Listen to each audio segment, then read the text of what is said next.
Okay, team, I thought I would try to make a video showing, to the best of my ability, how to put the rat in the stereotaxic head frame. As you've all experienced, this is the most unpleasant part of the experiment. It's the trickiest by far. So that's why we're having this first week of practice. I'll try to give you what pointers I can right here.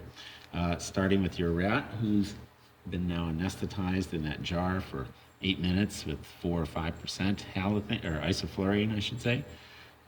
You change the tubing over so that the anesthetic is running through the blue tubing here into the nose piece. And then you take the rat out and put the nose into that tubing. You hook the teeth, in fact, on this nose bar here. And the way you hook the teeth on is you take advantage of the large incisors that the rat has.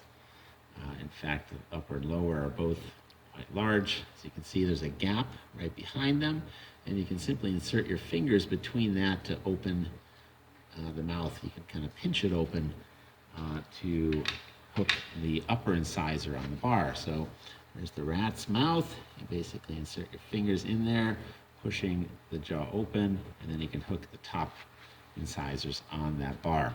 You push the blue tubing over the nose.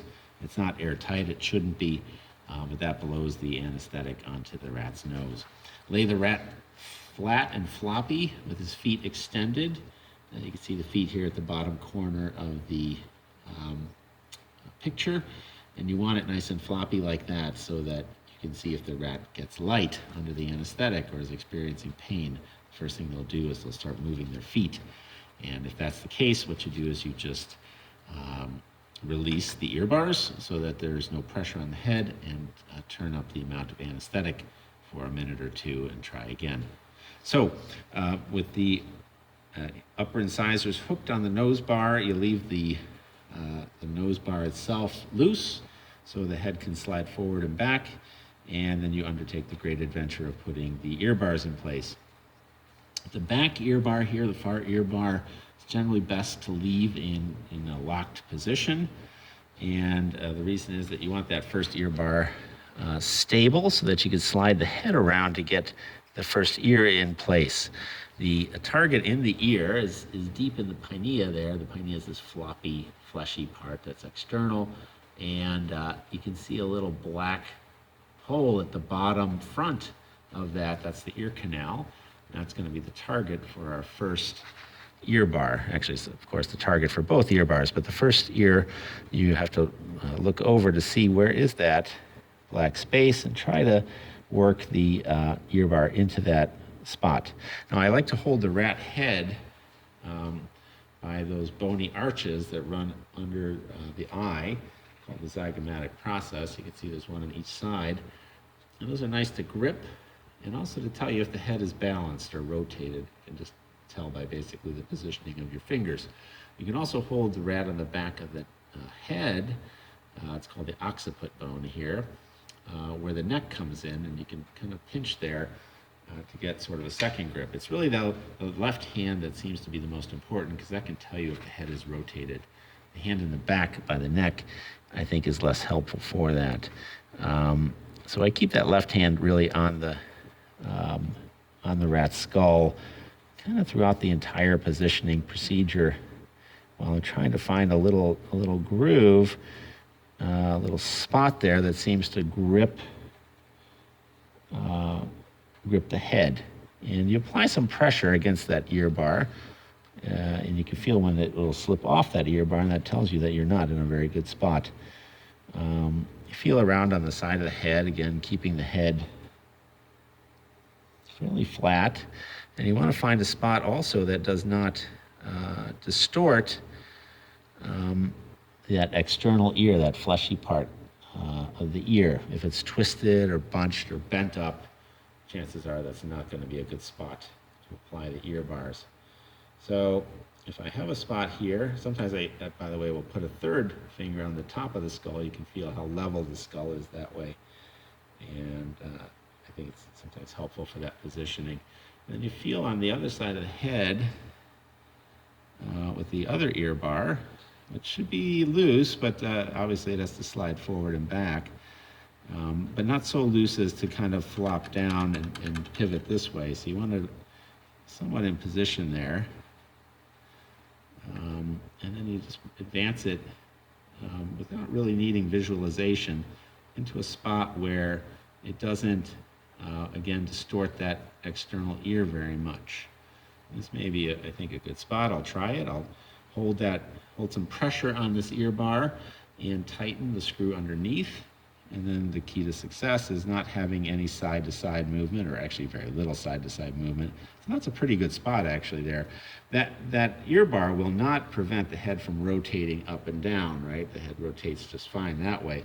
It's really that side-to-side movement that is restricted, if not really very tightly held in place. I'll put the nose back on there so that the rat doesn't get light, and I'll apply a little more pressure to the ear bar to tighten it up. And you don't even really need to take the nose out of the anesthetic bar to see is it tight side to side, and that is in fact a pretty good spot.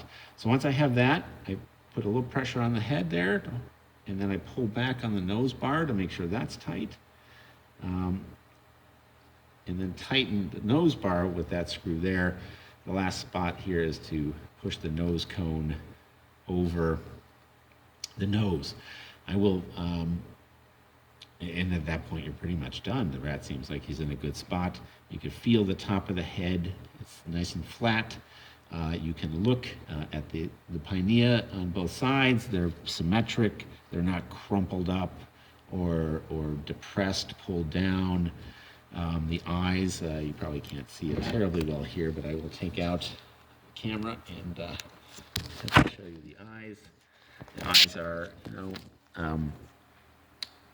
fairly symmetric, and the head is nice and in a midline position. If you have to move the head, if it's off to one side or the other, I think the best way to do it is to apply a little pressure to the back end of the bars here with a finger. If you can see it on this side maybe a little bit, I put my finger there, and with the other fingers I'm going to loosen the screw from underneath. Same thing on this side, a little pressure here with this finger, and then with these guys down here, I'm going to loosen the screws on both sides, and then I hold the head between my fingers, and I can kind of slide it back and forth that way to get it in a midline position. And when I have a nice spot, again, there's pressure coming from both sides through both ear bars onto the head. I tighten up the screws, and he's in a good spot to go. What I'll do is I'll also make a little peg that can fit behind this blue tubing here when you have them in a good spot. There's a little hole there too that we can put the peg in there to make sure that this doesn't slide back. And when we're doing the experiment, it'll hold the tubing forward, covering the nose. By far, this is the hardest part of any experiment I've ever done, and I think if you Google it, number one, you'll find one annoying video of some guy who just kind of, does some magic with the rat head on YouTube, and it's super annoying because it looks incredibly easy for him. I've not seen anybody ever say, though, that this is anything but the most difficult part of the experiment. So practice, a couple of hours next week. Above all, if the rat, it looks like he's in pain, you just pop the ear bar loose, take him out, and you'll find that alleviates the pain that they're in. The ear bars, they are painful if the animal is under anesthetized, and we can't have any of that. So just pop them loose, take the pain away, and you can turn the anesthetic up and try again. This is practice, so best of luck. I'm available anytime for questions that you have. Give me a ring. Good luck.